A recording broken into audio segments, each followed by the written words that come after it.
بسم اللہ الرحمن الرحیم۔ آج ہم پڑھیں گے نون ساکن اور تنوین۔ یاد رکھیے تنوین بھی حقیقت میں نون ساکن ہوتا ہے۔ آپ کہیں گے وہ کیسے؟ آئیے ہم آپ کو لکھ کر بھی دکھاتے ہیں اور پڑھ کر بھی بتاتے ہیں۔ دو زبر دو زیر دو پیش کو تنوین کہتے ہیں۔ جیسے مثال کے طور پہ آپ نے پڑھا با دو پیش بن، اور اسی کو آپ یوں پڑھیں با نون پیش بن، وہ بھی بن یہ بھی بن، دونوں ہی ہو گئے۔ فرق یہ ہوتا ہے کہ تنوین کا جو نون ساکن ہوتا ہے وہ لکھنے میں نہیں آتا، پڑھنے میں آتا ہے، لیکن جو الگ سے نون ساکن ہوتا ہے وہ لکھنے میں بھی آتا ہے اور پڑھنے میں بھی آتا ہے۔ اور ہاں، نون ساکن اور تنوین کے 4 قاعدے ہیں۔ آج ہم یہ قاعدے بھی پڑھیں گے، مگر ڈیفینیشن صرف 2 کی پڑھیں گے۔ ایک ہوتا ہے اظہار، ایک ہوتا ہے اخفاء، اور پھر ایک ہوتا ہے ادغام، اور اس کے ساتھ ہوتا ہے اقلاب۔ یہ 4 قاعدے کہلاتے ہیں نون ساکن اور تنوین کے۔ لیکن اظہار کی تعریف یہ ہوتی ہے کہ نون ساکن یا تنوین کے بعد اگر حروف حلقی میں سے کوئی حرف آ جائے تو وہاں اظہار ہوتا ہے، غنہ نہیں کریں گے۔ یہ لکھا ہوتا ہے کتابوں میں، جی ہاں غنہ نہیں کریں گے لیکن غنہ کریں گے بھی۔ اب آپ کہیں گے کیسی باتیں کر رہے ہیں، غنہ نہیں بھی کریں گے اور غنہ کریں گے بھی؟ جی ہاں، کیونکہ غنے کی 2 قسمیں ہیں۔ آج آپ کو وہ بھی بتائیں گے تاکہ بہت زیادہ انفارمیشن کم وقت میں آپ تک پہنچ سکے۔ ایک ہوتا ہے غنہ آنی، ایک ہوتا ہے غنہ زمانی۔ آنی کہتے ہیں کہ جو آن کی آن میں ادا ہو جائے، جیسے کہتے ہیں ایک آن میں آنی، اور زمانی وہ تھوڑا زمانہ لے، تھوڑا ٹائم لے، چاہے وہ ایک الف کہہ لیں اس کو یا 2 حرکات کہہ لیں، تو اس کو کہتے ہیں غنہ زمانی۔ تو غنہ آنی جو ہوتا ہے وہ جہاں بھی نون پڑھا جائے گا وہ ساتھ پایا جائے گا، چاہے نون ساکن یا تنوین کے بعد حروف حلقی میں سے کوئی آ جائے یا چاہے کوئی اور آ جائے، جہاں بھی نون پڑھا جائے گا غنہ لازمی ہوگا۔ یہ الگ بات ہے کہ کوئی غنہ آنی ہوگا کوئی غنہ زمانی ہوگا۔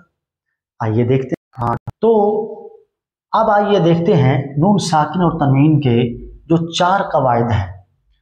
سب سے پہلا اس کا قاعدہ ہے اظہار، اور دوسرا قاعدہ ہے اخفاء، اور تیسرا قاعدہ ہے ادغام۔ اظہار کہتے ہیں نون ساکن یا تنوین کے بعد اگر حروف حلقے میں سے کوئی حرف آ جائے تو وہاں اظہار ہوتا ہے۔ جیسا کہ مثال دیکھیے من علق،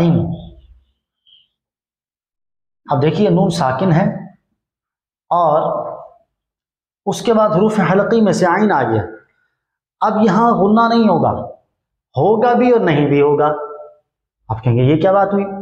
دیکھیے غنے کی 2 قسمیں ہیں، ایک آنی اور ایک زمانی۔ اب یہاں غنہ آنی تو ہوگا، زمانی نہیں ہوگا۔ آنی یعنی آپ نون پڑھتے ہی وہ غنہ ادا ہو جائے گا، لیکن زمانی کا مطلب یہ ہوتا ہے کہ اس کو تھوڑا سا زمانہ چاہیے ہوتا ہے۔ یہاں نون ساکن کے بعد حروف حلقی میں سے عین آ رہا ہے تو لہٰذا یہاں غنہ نہیں ہوگا، لیکن ہوگا بھی۔ اچھا، جو ہوگا وہ ہے آنی اور جو نہیں ہوگا وہ ہے زمانی۔ اب دیکھیے آنی جو ہوتا ہے وہ آن کی آن میں ادا ہو جاتا ہے، اور یہ نون کی صفت لازمہ ہے، یعنی اس کے بغیر نون پڑھا ہی نہیں جا سکتا۔ نون کے لیے یہ غنہ ضروری ہے، اب چاہے آنی ہو یا زمانی ہو۔ لیکن زمانی ضروری اس لیے نہیں ہوتا کہ وہ کسی سبب کے ساتھ ہوتا ہے، اگر وہ سبب نہیں ہوگا تو وہ کوئی لازمہ نہ ہوا، بلکہ لازمہ کیا ہوا کہ نون کی ذات میں ہی جو غنہ پایا جا رہا ہے، چاہے کوئی سبب ہو یا نہ ہو، تو اس صورت میں یہ صفت لازمہ ہے اور اس کو کہتے ہیں غنہ آنی۔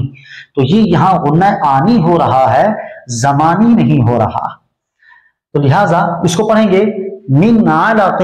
اب جیسے ہی آپ نے کہا من تو یہ ڈائریکٹ ناک نواز گئی اور فوراً آ گئی، تو یہ آن کی آن میں جو ادا ہوا اس لیے اس کو کہتے ہیں غنہ آنی، اور یہ اظہار میں بھی پایا جاتا ہے، لیکن کتابوں میں لکھا ہوتا ہے کہ جناب یہاں غنہ نہیں ہے۔ اخفاء، اخفاء کہتے ہیں چھپانا۔ اظہار جو ہم نے پڑھا وہ ظاہر کرنا ہوتا ہے، اور اخفاء میں کیا ہوتا ہے؟ چھپانا ہوتا ہے، یعنی حرف نون کو